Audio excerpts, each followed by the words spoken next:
Uh, Good morning. My name is Alvaro Gomez. I come from Universidad de Burgos in Spain.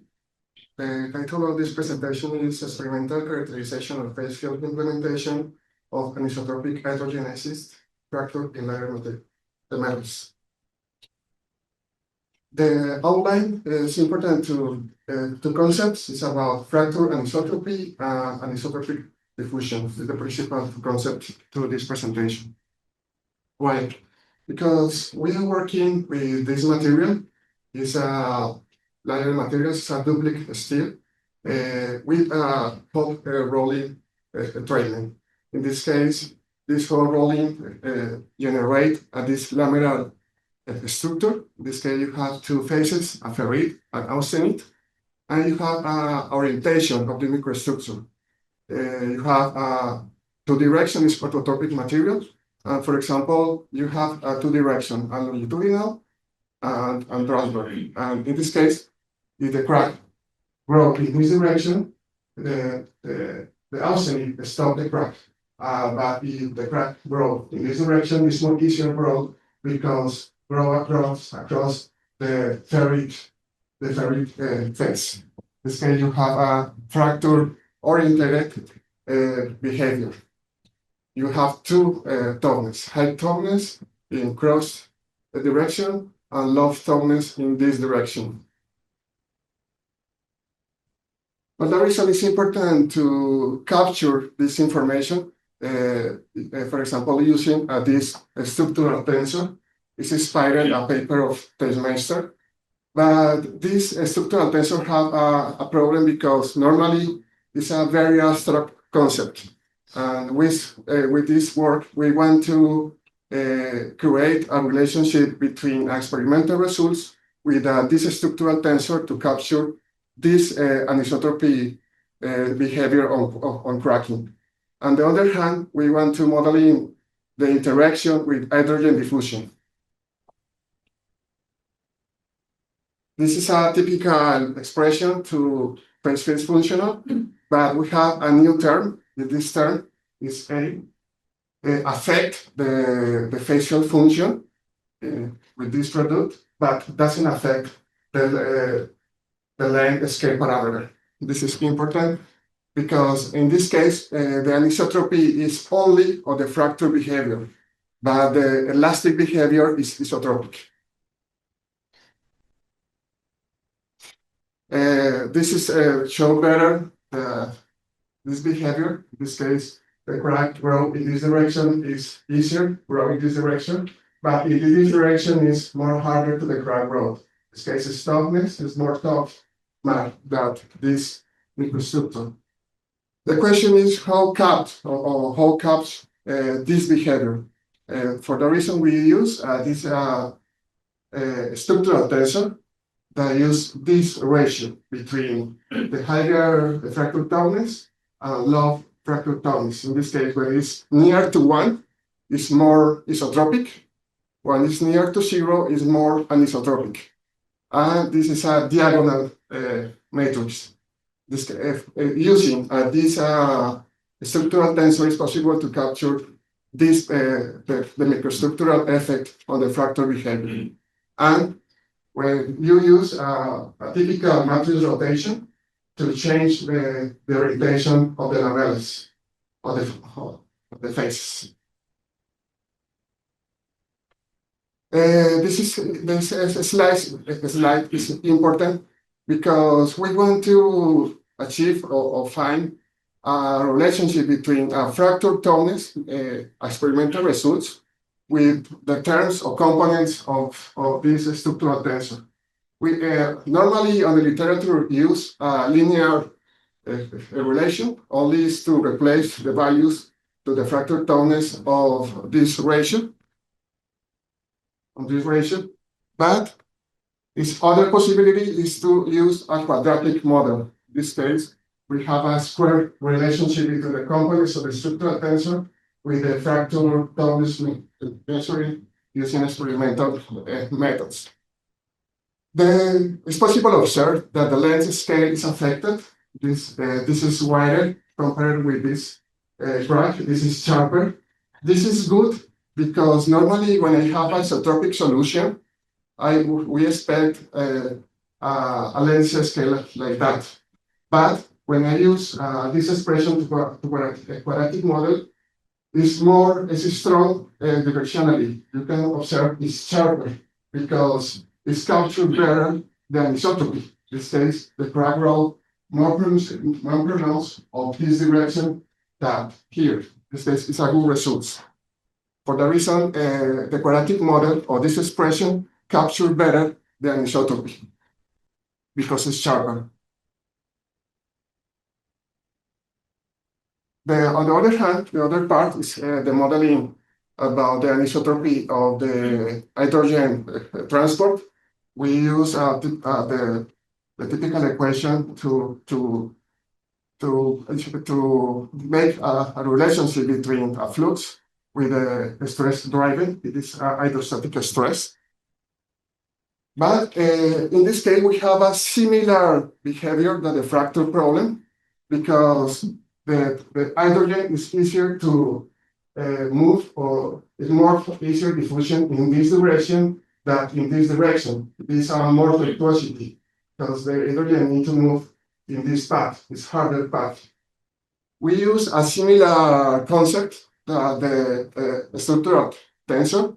We generate a tensor, a diffusion tensor to penalize these two directions. In this case, we use also another ratio, and we use an effect of this tortuosity. In this case, it's harder in this direction compared with this direction.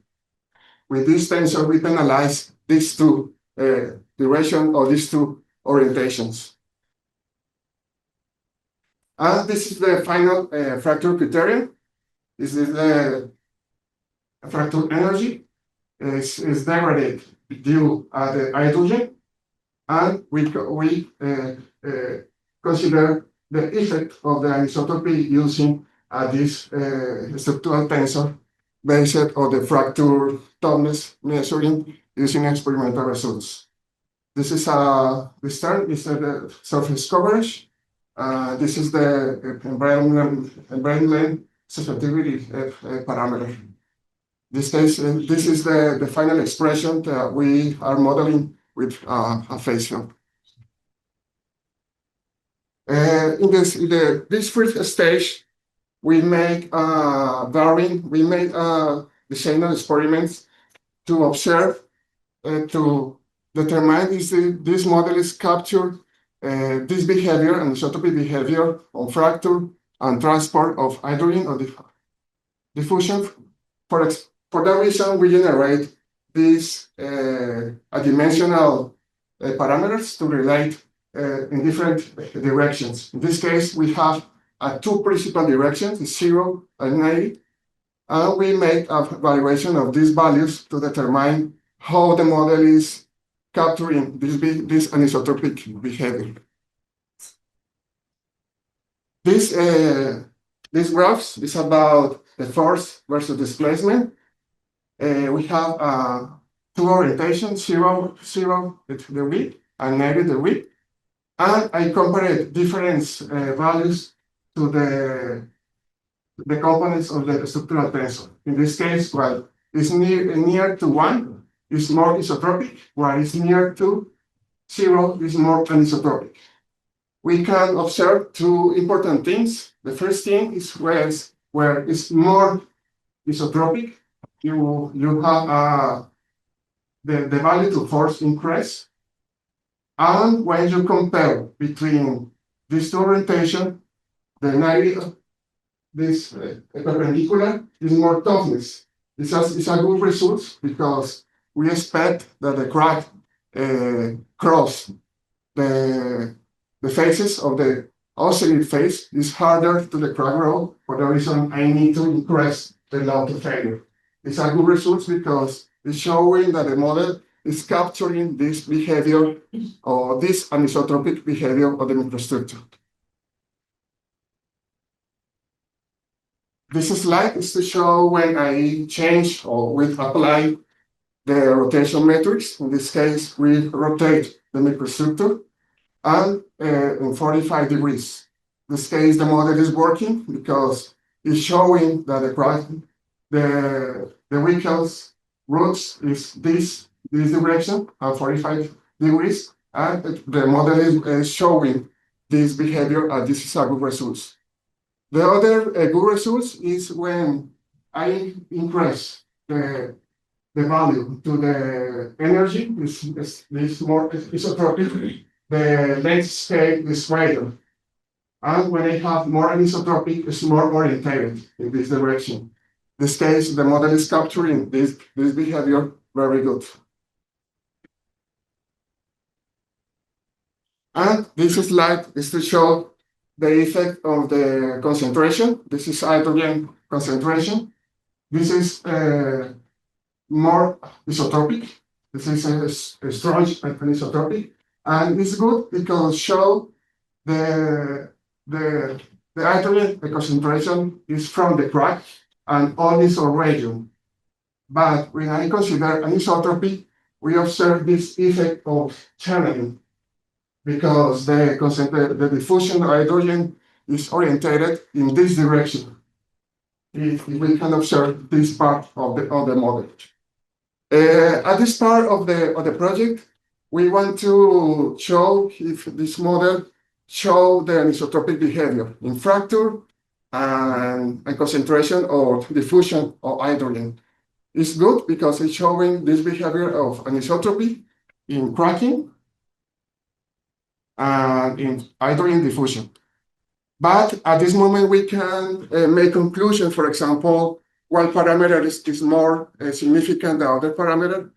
For the reason we are going to make another design of the experiments to increase the comparison of parameters and make better conclusions.